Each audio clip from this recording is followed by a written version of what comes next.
Chapter 12 of Esthajnalcsillag-Morningstar. In September of 1956, there were rumors of people in high places in the government getting arrested and growing dissatisfaction of the people with the communist regime. The occupation of Hungary by the Russian troops grew every day. People were beginning to voice their tragic and hopeless lives out loud by now, and they showed a certain amount of defiance to the regime. The jails were getting too small for all the political prisoners. Even the Cardinal of Hungary was not spared being imprisoned and then shot to death. The Prime Minister of Hungary was also shot to death because he wanted to start building reforms. The method that Russia chose for the Hungarian people's rehabilitation after the war was not effective, and no truths were behind the promises given to the youth of the country. Morningstar was totally apolitical. She knew nothing of these happenings. The most that concerned a little girl at the time was her schoolwork, her duties in the church, and by now she had started to substitute her mother whenever the young woman decided to go away from home for a while. The care of her little sister was almost totally in Morningstar's hands. She learned how to cook more and more dishes to feed the family. The washing she was able to do by hand or by the semi-automatic washing machine. She was a polite, well-raised girl and knew how to behave among the rich visitors that sometimes dropped by to their house, as well as the not-so-well-to-do. Morningstar showed each one the same amount of respect due, and she listened attentively to the problems they had. Morningstar never complained nor shared her own problems with these people. One day, Morningstar was told that if she did not wish to, then she would not have to put on her red little kerchief around her neck. Now, Morningstar, remembering all of the slaps that she had received for not wearing this scarf, decided to put it on anyways. It was the beginning of October in 1956. The weather was rather chilly already, and Morningstar put on her winter coat. Underneath, just a little gold cross. No, the red scarf could be seen. September came and went. The warmth of Indian summer slowly gave way to a very chilly and cold fall. The remembrance meetings and the placing of the wreath for the martyrs killed in Arad in 1848, who fell in another uprising and freedom fight that was against the rule of the Austrian Empire, the masses nearly formed into a freedom march. There was now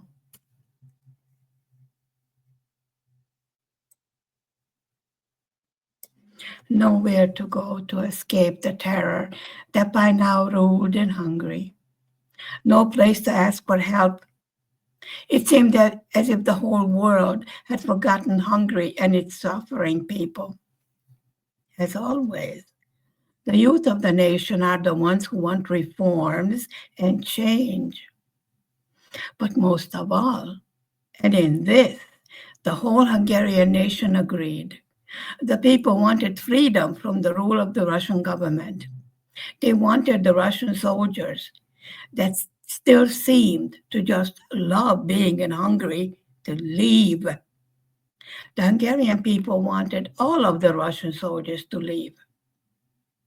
With the appearance of Nagy Imre on the scene, the people were hoping for reforms and change. This was not to be. Hearing some news about some kind of revolution in Poland, of course, this was censored news or news gotten through an illegal radio station. The university students decided to form a demonstration to post their views and to demand reforms, especially in the universities.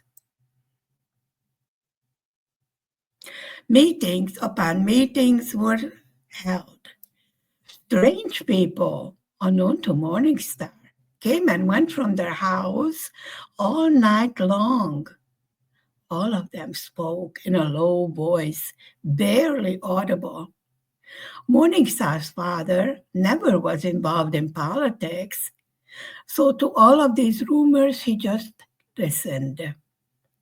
Morningstar's father did understand English, and he did listen to Radio Free Europe and the BBC radio until they were both totally banned from the air. The interference in these stations were so bad that only a few words here and there could be understood. No one knew what or who to believe.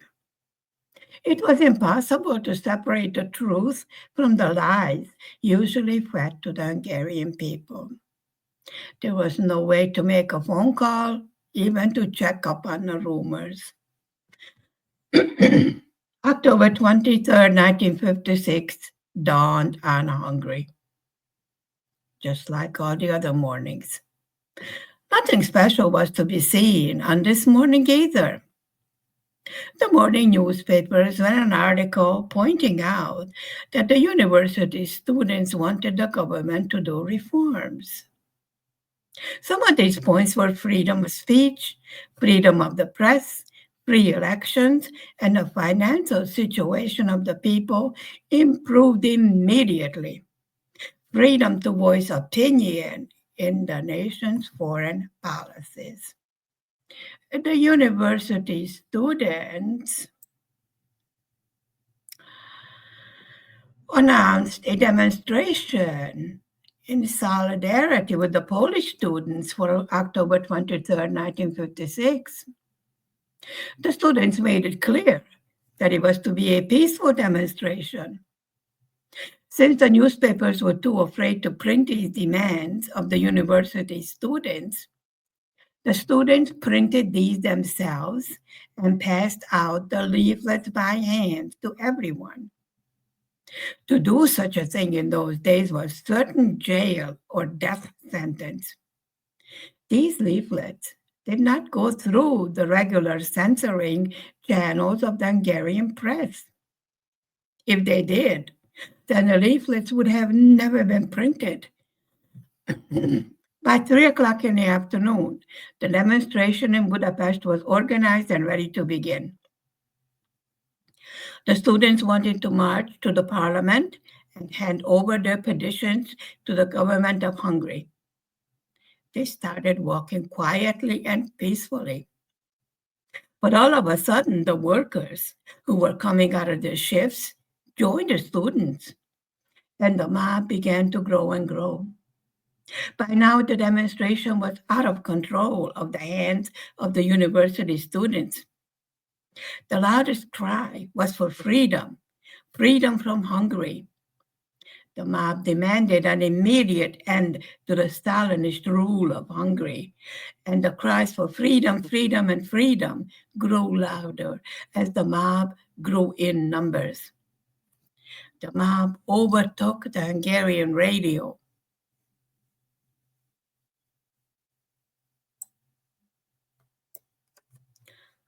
And now all over Hungary could be informed of what is happening in Budapest. The fight for freedom had begun. The Hungarian army was alerted to remove the revolutionists from the radio, but many Hungarian soldiers refused to fire into the mob. Instead, joined the freedom fighters, taking their arms with them. Arms and equipment, such as tanks and guns, were taken into this freedom march that started so peacefully just a few hours before. There was no turning back now. This freedom fight was to be fought to the bitter end. The majority of the people on the street were ready to die for freedom. The mob was growing rapidly. The common hunger and need for freedom fed the mob like a wild caged animal. The Hungarian citizens yearned for freedom. There were men, women, children on the streets, students, workers, young and old. It did not matter. A new wave, a wave for freedom has begun. And like a tide on the ocean, it swept everyone with it and could not be stopped anymore. By nighttime, the Hungarian army was out in full force, trying to put down the revolution. At the same time, as these events were taking place in Budapest, similar ones were taking place in other cities that had universities in them, such as Debrecen and Sopron. Sopron was rather close to Morningstar's paternal grandmother's village. The programs in the theaters in Kaposvár, Szolnok, and other cities were interrupted to announce the outbreak of the Hungarian freedom fight. As the nights wore on, and it became apparent that the Hungarian army would not or could not contain the freedom fighters in all of the major cities, the Russian army was called in to help out, meaning that the Hungarians were not willing to shoot their own people, but the Russian soldiers had no qualms about this. The peaceful march had turned into a bloody and violent freedom fight, with people dying again at the hands of a foreign army that had no business being in Hungary to begin with. With more or less success, the Hungarian people fought to the bitter end. Cries for help went out to all the Western nations, but no help came. This tiny nation of 10 million people was left standing alone against the army of the Soviet Union. The Russians were well armed. The Hungarians had barely more than a few tanks and guns in their bare hands.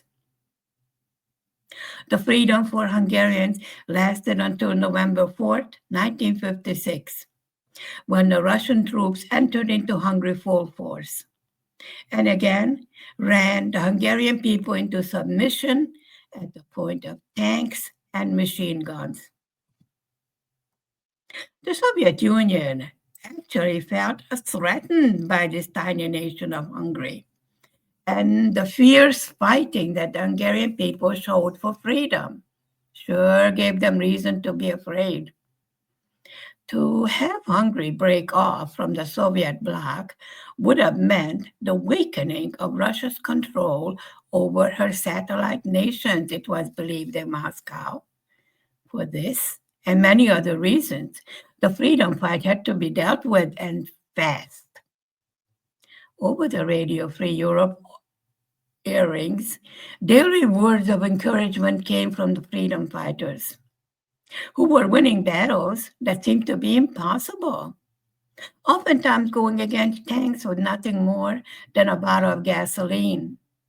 Young boys and girls were fighting in the streets also. The promised help from America or any of the other Western nations never came. Eisenhower was afraid to interfere, as the presence of the USA military could have led to a third world war. So the Hungarians were left to fend for themselves.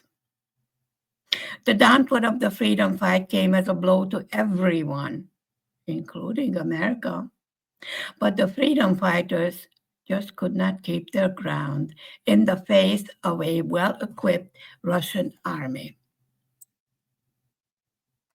Into Morningstar's life, the Russian troops arrived again, just like on the day that she was born. Across the street from her school, a couple of Russian tanks were stationed. It was told to the citizens of Siófok that if they got any idea of uprising or some other nonsense, the tanks would fire into the school full of little children. There was also an armored car parked outside of Morningstar's home. The barrel of its machine gun pointed straight at Morningstar's bedroom. This all did not cause any fear in Morningstar, as the little girl was used to such sights. But when her father told Morningstar, from that day on they would be sleeping in the back bedroom that did not face the street, Morningstar was beginning to get a slight clue that something is out of the ordinary. For a few days, the schools were closed down.